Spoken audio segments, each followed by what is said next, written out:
it's a new weapon, and it's a weapon that cannot be defended against. These warheads, as they come in, the reentry vehicles, they're traveling at about Mach 12, as they approach and make impact. And there's just nothing. There's no system out there that could possibly stop these. And then more than that, it has a range of approximately 6,000 kilometers. So it could strike any target within Europe with impunity. So clearly, by firing this, the Russian government was making a statement. And Putin gave a speech afterwards. And he said that this was, in fact, in response to the attacks on Kursk and Bryansk regions. From NATO. Bryansk was ATACMS. Kursk, we're talking about Storm Shadow missiles. Apparently, right. I think, everybody, so far there's no evidence that any significant damage was done in Bryansk. So I think the Ministry of Defense version of events was correct. They said that they shot down 5 or 6, and they actually deflected and damaged the 6th one. No casualties, no damage. In the case of the Kursk attack, the one that was carried out with Storm Shadow cruise missiles, apparently it was a command center. The bunker's underground. The command center was not damaged, but there was some personnel, some guards on the around the center that apparently a few of them were injured and killed. So there was there were some casualties in that event. So this, the big question is this all that the Russians are going to do? I listened to, or I read a transcript of Putin's speech, and it seemed to me like he was saying, okay, this is our response. But then he made it very clear. He said, that further attacks, will receive an even more forceful response, and that we are entitled, that's the exact word that he used, entitled to strike into the territories of those countries that are responsible for these attacks. So in other words, he says we are entitled to strike U.S. territory or British territory. It doesn't mean that he's going to do it or that he's promising to do it, but he says we are entitled to it. And looking at it in just objective terms, sure, he is entitled. They have attacked Russian territory. Russia has the right to retaliate. But we don't know if, if maybe this is all that he's going to do. I got that sense from his speech. But others put a different interpretation on it and seem to think that this was just the first in a series of responses and that we should expect to see more. And just recently, the head of the State Duma in Russia said that there was more coming. So we'll see. And then actually, I think I heard this morning that 2 more Storm Shadows were fired into Russian territory, and then both of them were brought down. So, well, that doesn't sound good, Dad. It sounds like we are on the path of escalation. We're on the escalation escalator right now. Right. The use of this Oreshnik, I feel like should be it's, to me, it looked like a very strong message that Russia sent, that we can strike any city in Europe with impunity. Nothing can stop these, and these warheads can also are nuclear capable. They can be tipped with nuclear warheads. So we could blow up every single city in Europe if they wanted to, and nobody could stop them. Obviously, Russia doesn't want it, but it's sending a very firm message. Right. But then what you just told me, we just said, okay, well, we'll just fire a couple more Storm Shadows in there that aren't going to really do anything. Yeah. And then the White House Secretary Karine Jean-Pierre said, we will not be deterred. We will continue to ensure the Ukrainians have what they need on the ground. That was her response to the use of this new hypersonic missile that has nuclear warheads. I guess it's easy for the United States to say, it's just Europe that will blow up, right? It's not us. Right. Not very likely that anything will be fired in the direction of the U.S.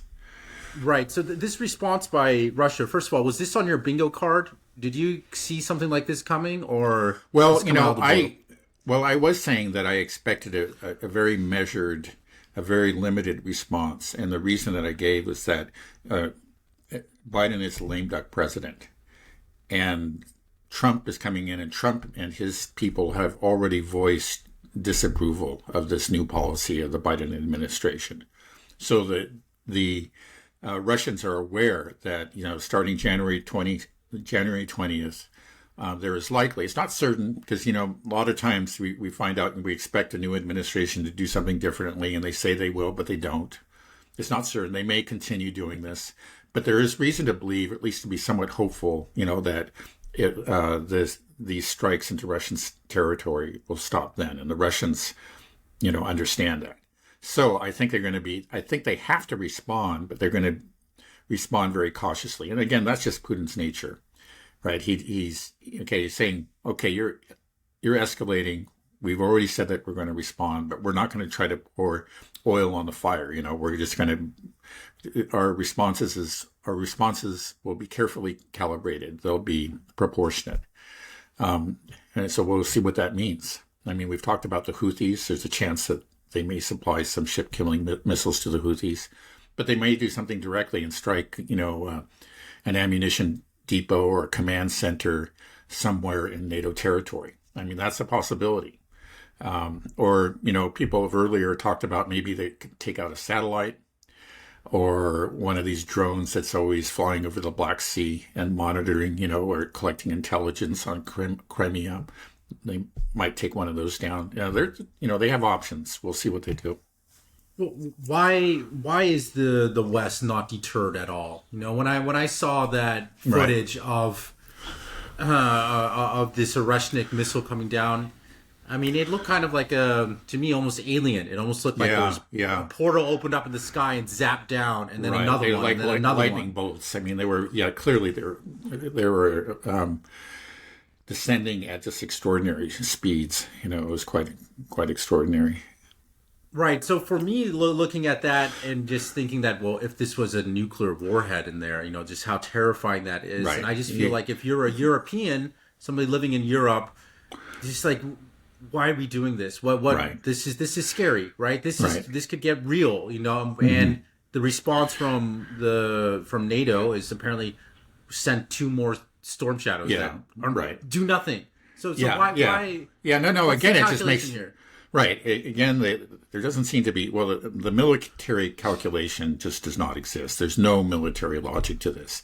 As we've said many times, as even the Pentagon itself has pointed out, there's just no military benefit to these. And you can see it. I mean, the great majority of these missiles are being shot down.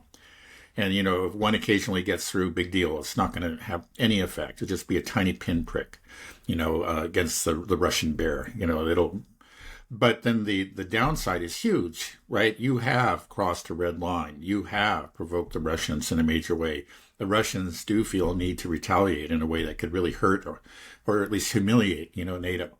So why? There's just the military logic is not there. And again, I think it's clear that the Pentagon, and I think most defense establishments, I guess apparently not the British, they're just completely nuts. But most Western defense establishments are not happy about this. And it has to be pointed out that it's not all Western leaders that support this. Olaf Scholz has come out against it. That's Germany is the largest country in Europe. The Italians have come out against it. So they're the usual suspects like Poland and the Baltic states, Britain, and I'm not quite sure what France is up to. I think, they've been kind of straddling the fence on this. So I don't know if we'll see scalp missiles or not. So there is resistance. It's just, you have to ask the question, but why is the U.S. doing this in the UK? Why are they so gung-ho to do this when there just is no military reason to do this? There's some very powerful reasons that you would think they would understand not to do this. And again, I just think, it clearly is a political calculation. And I think part of it is what we said earlier, that the Biden administration, with the help of Keir Starmer in the UK, is trying to get, keep the war going and, actually escalating so that it'll be harder for Trump to pull out of it. I think maybe that's part of their calculation. And then the other, as some other people have pointed out, is that Biden is also, it's like giving them everything in these last 2 months so that no blame is put on him. They'll say, yeah, Biden went all out for them. You can't say, well, they asked for this and Biden give him that. He's thinking of his legacy. I think he's an idiot. In the end, history is going to judge him very harshly, and particularly for these just foolish, reckless acts that he's committed in the last 2 months of his administration. Right. But I, the guy clearly is not thinking clearly. The guy is not thinking clearly, and neither are, his. His Secretary of State, Anthony Blinken, or right. I mean, I don't even know if we can even really blame Biden because I don't think he's just thinking at all. This is a more, Well, he does have a pretty good excuse. Dementia is a pretty damn good excuse. Right. So, but Blinken, clearly doesn't. Right. Or Sullivan. Blinken and Sullivan, right? These guys, are these the ones that are pushing it and calling the shot? They must be. Well, we know that Blinken was earlier. It was crystal clear. He was pushing hard for this. A couple months ago, he didn't get what he wanted then. The argument for legacy doesn't make as much sense then, right? Because it's more about the Biden legacy. They may just be wanting. Why? If I was there, I'd just be like, I'm getting out. Right. If distance. You're talking about if the decision really was made, it's possible though. You don't. Biden is still there in some shape or form, and he's obviously, for him, I think the Ukraine project was the most important thing of all. So he may have made this decision. We don't really know, but. Clearly he had the support of these other people. And, the question is why, okay,